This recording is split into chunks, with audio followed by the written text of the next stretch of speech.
नमस्कार, मी पंजाब डक। आज आहे 19 जून 2025। मी माझ्या शेतामध्ये हे पाहू शकता, माझी सोयाबीन 12 तारखेच्या मध्ये कंप्लीट 7 दिवस झालेले आहेत आणि हे इंदोरची 108 जात आहे आणि ही इकडे त्रिशूल आहे।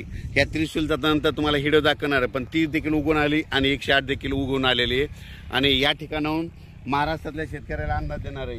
राज्यात आज आहे 19 जून 19-20। आज राज्यात सरी येणार आहेत, भाग बदलत पडणार आहे, सर्वदूर पडणार नाही, म्हणून हा अंदाज लक्षात घ्यायचा।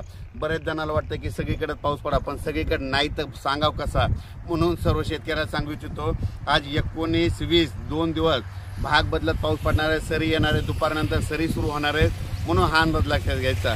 त्याच्यानंतर राज्यामध्ये हे जे वारं सुटलेलं आहे, हे वारं 24 तारखेला बंद होईल आणि परत राज्यात 25 पासून परत चांगलं वातावरण तयार, पावसाचं पोषक वातावरण तयार होणार आहे, म्हणून हा अंदाज लक्षात घ्यायचा। राज्यात 25 जून पासून म्हणजे 25 पासून पूर्व विदर्भ, पश्चिम विदर्भ, मराठवाडा या भागामध्ये चांगल्या प्रकारचं वातावरण तयार होणार आहे, म्हणून त्याचा व्हिडिओ नंतर देणारच आहे। पण राज्यात सध्या आज 19 आणि 20 जूनच्या दरम्यान राज्यात सरी येणार आहे, सर्वदूर पडणार नाहीत, म्हणून ही अंदाज लक्षात घ्यायचा। राज्यातल्या सर्व शेतकऱ्याला सांगू इच्छितो की राज्यामध्ये पूर्व विदर्भ, पश्चिम विदर्भ, दक्षिण महाराष्ट्र, उत्तर महाराष्ट्र, कोकणपट्टी, खानदेश सगळीकडे म्हणजे सध्या काही एवढं पावसाचं खास वातावरण नाही।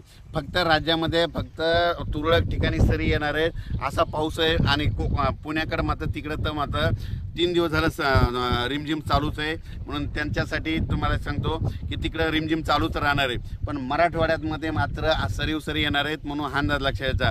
सर्वदूर पडणार नाही, भाग बदलत पडणार आहेत, म्हणून सर्व शेतकऱ्यांनी हा अंदाज लक्षात घ्यायचा।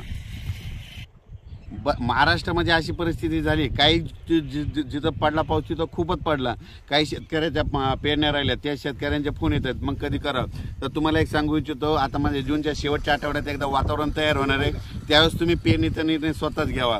जमिनीत ओल असली तर तुम्ही तुमचा निर्णय स्वतः घ्या। आणि हे पाहू शकता की इंदोरची हे 108 केलेली, माझं हे शेतामधलं उगून आलेलं आणि हे रोड आहे आणि या ठिकाणी तुम्हाला सांगतो इकडून ही त्रिशूल कंपनीची जात लागलेली आहे। तर हिचं मी सगळं नियोजन तुम्हाला सांगणार आहे। माझ्या संपूर्ण महाराष्ट्रातल्या शेतकऱ्याला मी कापसाबद्दल, तुरीबद्दल, सोयाबीनबद्दल 10 दिवसाला कसं नियोजन करतो हे सगळं मी याच्यामध्ये दाखवणार आहे, म्हणून हे लक्षात येतं। पण राज्यात मात्र आज 19 जून 20 जून 21 पर्यंत सरी येणार आहेत, म्हणून हा अंदाज लक्षात घ्यायचा। सर्वदूर पडणार नाही, सर्वदूरची अपेक्षा सध्या ठेवू नका राज्यात। फक्त त्याच्यानंतर राज्यामध्ये सांगायचं झालं तर 24 जूनपर्यंत राज्यात वारं चालूच राहणार आहे। 24 जूनला वारं बंद होईल, 25 पासून परत वातावरणात चेंज होणार आहे, म्हणून हा अंदाज लक्षात घ्यायचा। आणि हे व्हिडिओ मी माझ्या शेतामधून देत आहे। आता देखील एका कापसामधून एक व्हिडिओ टाकलेला आहे, कापूस उगवलेला दाखवला आणि हे कंप्लीट सोयाबीन तुम्हाला सांगू इच्छितो की कंप्लीट आजच्या 7 दिवस झालेले आहेत, 12 तारखेची पेरणी आणि राज्यातल्या सर्व शेतकऱ्याला सांगतो लगेच उद्या एक व्हिडिओ दिला जाईल। धन्यवाद।